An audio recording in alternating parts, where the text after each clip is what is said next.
నాగర్కర్నూలు మండలం వనపట్ల గ్రామ శివారులో పేకాట ఆడుతున్నట్టుగా మాకు నమ్మదగిన సమాచారం రాగా నేను మరియు మా సిబ్బంది కలిసి రైడ్ నిర్వహించగా అచ్చంపేట, తెలకపల్లి, పెదకొత్తపల్లి మరియు కోడేరు నాగర్కర్నూలు మండలానికి చెందినటువంటి ఒక 8 మంది వ్యక్తులు పేకాట ఆడుతూ మాకు పట్టుబడడం జరిగింది.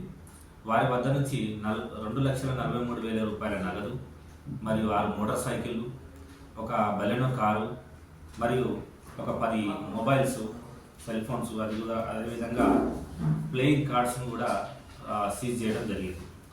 ఈ పట్టుబడిన 8 మంది వ్యక్తులు కూడా గతంలో కూడా కడతాల్, మళ్ళా వెల్లండ మరియు పెద్దకొత్తపల్లి, మిగతా అచ్చంపేట అక్కడ కూడా ఈ పేకాట ఆడుతూ పట్టుబడినట్టుగా మాకు తెలియడం జరిగింది.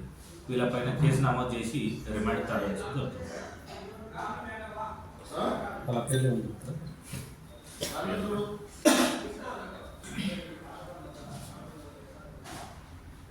ప్రసాదరావు, పసుపురావు, కోడేరు మండలం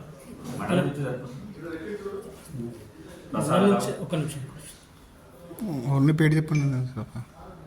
ప్రసాదరావు, రాములు, మహేష్ గౌడ్, శేఖర్, నాగయ్య, శివ, బాల్ చెన్నయ్య మరియు యూసఫ్, ఈ 8 మంది వ్యక్తులు పట్టుబడినారు. ఈ అబ్స్కాండింగ్లో ఒక 3 వ్యక్తులు ఉన్నారు. దేవుల, ఆంజనేయులు గౌడ్, ఆంజనేయులు.